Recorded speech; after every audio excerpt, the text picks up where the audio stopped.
embarcation en difficulté. Kent Anderson pris du retard, mais c'est ça, on est très anxieux. On surveille de près ce que font nos rivaux. En 9 secondes, 8 maintenant.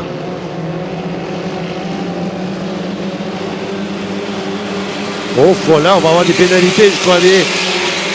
Des pénalités pour le départ. Attendons voir, là, mais à l'œil comme ça, c'était difficile. À l'œil, Anderson qui semble avoir volé possiblement le compte. Ça, faudra vérifier auprès des officiels. Alors, le meneur serait Kent Anderson, de façon provisoire. Anderson que l'on voit, oui, c'est très provisoire. On va attendre les officiels et ça serait l'embarcation jaune là, de Yann Lecomte qui est bon deuxième.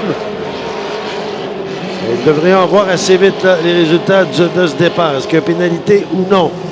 Quoi qu'il en soit, c'est Ken Anderson qui mène et une bagarre entre Donald Leduc et Yann Lecomte. On a vu le Duc légèrement déporté dans le virage ouest qui a de façon un peu naturelle dans ce virage ouest. On se déporte vers l'extérieur et ça lui a ouvert la porte. Lecomte, le Rewinder qui est actuellement 5e.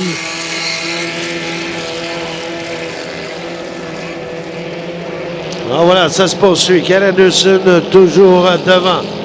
Mais là, ça va être déterminant. Est-ce que Ken Anderson a volé le départ?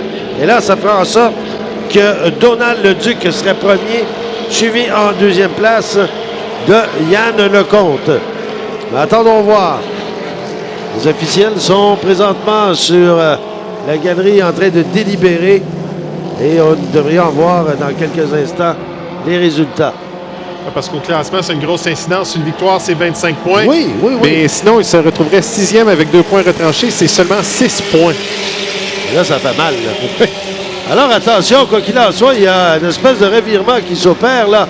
Alors que c'est Donald Leduc qui prend les devants au virage. Eh bien, revirement de situation complet. Donald Leduc qui ouvre les gaz et fonce plein gaz, lui, dans le droit. Oui, il est allé s'insérer dans le corridor central et vraiment a filé comme un coup de canon à la droite de Kent Anderson. Ça a surpris tout le monde là, de façon incroyable. Oui, parce qu'on voit la meute là, qui se regroupe à l'arrière, là, même Rob Stevenson qui est tout près. Et on a 3 embarcations qui ont volé le départ. Et le meneur est Donald Leduc. Et les 3 embarcations fautives sont le 519, le 28 et le 10. Oh! Ce qui fait que la deuxième position, c'est le Rewinder qui est très loin à l'arrière. Oh, donc, 519, c'est Ken Anderson, mais ça, on l'avait pressenti. Le 28, aïe, aïe, aïe, Yann Lecomte. Et le 10, Rob Stevenson. Eh bien, c'est dommage pour Yann Lecomte, là. Oui, il y a des embarcations et des pilotes qui devront travailler fort, là. Et ça ouvre la porte. Bon, le Rewinder qu'on attendait, qui est présentement 5e, mais qui, lui, va aller chercher des beaux points. Et Jean-Sébastien Boyer, qui, mine de rien, terminerait 3e. Alors, attention, on hisse maintenant le drapeau blanc indiquant le dernier tour à faire. Mais il reste une chose, malgré toutes ces pénalités, la performance de Donald Leduc est à souligner.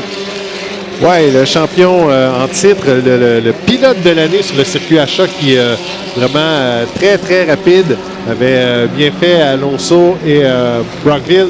Et là, il semble parti sur les chapeaux de roue ici. On sait que l'an dernier avait dû passer par la finale consolation. Là, il s'affiche déjà au départ comme un favori.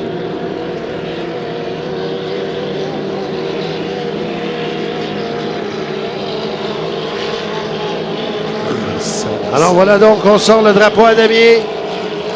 Et ce sera la victoire de Donald Leduc dans cette 4e vague de qualification. Voilà Donald Leduc qui l'emporte et qu'on salue sur cette victoire. Et le reste, là, qu'on devra tout démêler, puisque avec les pénalités... Ah ben, en fait, le deuxième, il vient de compléter son virage ouest. C'est Mike Monahan. Il faudra vérifier Jean-Sébastien Boyer qui s'est fait prendre un tour dans le dernier virage.